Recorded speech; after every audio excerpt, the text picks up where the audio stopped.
আমার প্রিয় বন্ধুরা, আজ আমরা পরম পুরুষ শ্রী রামকৃষ্ণের মুখনিসৃত অমৃত বাণী ও কথা পাঠ করব। যদি আপনাদের ভালো লাগে তবে একটা লাইক, কমেন্ট ও সাবস্ক্রাইব করে পাশে থাকবেন। দয়াল ঠাকুর শ্রী রামকৃষ্ণদেব দক্ষিণেশ্বরের ঘরে বসে আছেন। শ্রী রামকৃষ্ণদেব সমাধিস্থ ছোট খাটটিতে বসিয়া আছেন। ভক্তেরা চতুর্দিকে উপবিষ্ট। শ্রীযুক্ত অধর সেন কয়টি বন্ধুর সঙ্গে আসিয়াছেন। অধর ডেপুটি ম্যাজিস্ট্রেট, ঠাকুরকে এই দ্বিতীয়বার দর্শন করছেন। অধরের বয়স 29 থেকে 30-এর মধ্যে। অধরের বন্ধু শারদাচরণ পুত্রশোকে কাতর। তিনি স্কুলের ডেপুটি ইন্সপেক্টর ছিলেন। আগেও তিনি সাধন ভজন করতেন। বড় ছেলেটি মারা যাওয়াতে কোনো রূপে সান্ত্বনা লাভ করতে পারছেন না, তাই অধর ঠাকুরের নাম শুনিয়াই তাহা কাছে লইয়া আসিয়াছেন। অধরেরও নিজের ঠাকুরকে দেখিবার অনেক দিন ইচ্ছা ছিল। সমাধিভঙ্গ হইল। ঠাকুর দৃষ্টিপাত করিয়া দেখিলেন একঘর লোক তাহার দিকে চাহিয়া রইয়াছে। তখন তিনি আপনা আপনি কি বলিতেছেন। এরপর ঠাকুর বললেন, বিষয় লোকের জ্ঞান কখনো দেখা দেয় একবার দীপশিখার ন্যায়, না সূর্যের একটা কিরণের ন্যায়। ফুটো দিয়ে যেন কিরণটি আসছে। বিষয় লোকের ঈশ্বরের নাম করা অনুরাগ নাই। বালক যেমন বলে, তোর পরমেশ্বরের দিব্যি, খুড়ি জেঠির কোদল শুনে পরমেশ্বরের দিব্যি শিখেছে, সেই রকম। বিষয় লোকেদের রোখ নাই। হলো হলো, না হলো না হলো। জলের দরকার হয়েছে, কূপ খুঁড়ছে। খুঁড়তে খুঁড়তে যেমন পাথর বেরোলো অমনি সেখানটা ছেড়ে দিলে। আর এক জায়গায় খুঁড়তে লাগলো, সেখানে বালি পেয়ে গেল, কেবল বালিই বেরোয়, সেখানটাও ছেড়ে দিলে। যেখানে খুঁড়তে আরম্ভ করেছে সেইখানেই খুঁড়বে, তবে তো জল পাবে। আমি আর আমার অজ্ঞান। বিচার করতে গেলে যাকে আমি করছো, দেখবে তিনি আত্মা বই আর কেউ নয়। বিচার করো, তুমি শরীর না মাংস না অন্য কিছু।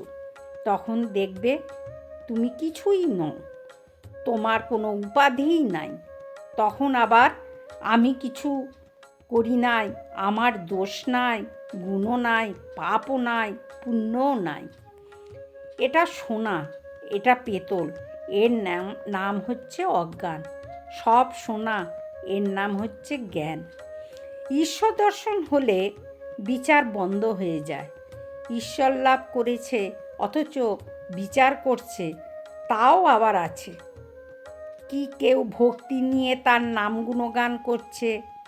ছেলে কাঁদে কতক্ষণ, যতক্ষণ না স্তনপান করতে পায়, তারপরেই কান্না বন্ধ হয়ে যায়। কেবল আনন্দ, আনন্দে মায়ের দুধ খায়। তবে একটা কথা আছে, খেতে খেতে মাঝে মাঝে খেলা করে আবার হাসে। তিনি সব হয়েছেন, তবে মানুষে তিনি বেশি প্রকাশ। যেখানে শুদ্ধ সত্য বালকের স্বভাব, হাসে কাঁদে নাচে গায়, সেখানে তিনি সাক্ষাৎ বর্তমান। ঠাকুর অধরের কুশল পরিচয় লইলেন। অধর তাহার বন্ধুর পুত্রশোকের কথা নিবেদন করলেন। ঠাকুর আপনার মনে গান গাহিতেছেন। জীব সাজো সমরে, রণবেশে কাল প্রবেশে তোর ঘরে। কি করবে, এই কালের জন্যে প্রস্তুত হ। কাল ঘরে প্রবেশ করেছে, তার নামরূপ অস্ত্র লয়ে যুদ্ধ করতে হবে। তিনিই কর্তা।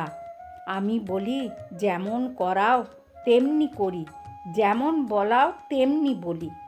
আমি যন্ত্র, তুমি যন্ত্রী। আমি ঘর, তুমি ঘরণী। আমি গাড়ি, তুমি ইঞ্জিনিয়ার। তাকে আমোক্তারি দাও। ভালো লোকের ওপর ভার দিলে অমঙ্গল হয় না। তিনি যা হয় করুন, তা শোক হবে না গা। আত্মযোগ। রাবণ বধ হলো। লক্ষ্মণ দৌড়ে গিয়ে দেখেন যে হাড়ের ভেতরে এমন জায়গা নাই যেখানে ছিদ্র নাই। তখন বললেন, রাম, তোমার বাণের কি মহিমা! রাবণের শরীরে এমন স্থান নাই যেখানে ছিদ্র না হয়েছে। তখন রাম বললেন, ভাই, হাড়ের ভেতর যেসব ছিদ্র দেখছ ও বাণের জন্যে নয়, শোকে তার হাড় জড়ো জড়ো হয়েছে। ওই ছিদ্রগুলো সেই শোকেরই চিহ্ন, হাড় বিদীর্ণ করেছে। তবে এসব অনিত্য, গৃহ, পরিবার, সন্তান দুদিনের জন্য। তাল গাছই সত্য, দুই একটা তাল খসে পড়েছে, তার আর দুঃখ কি?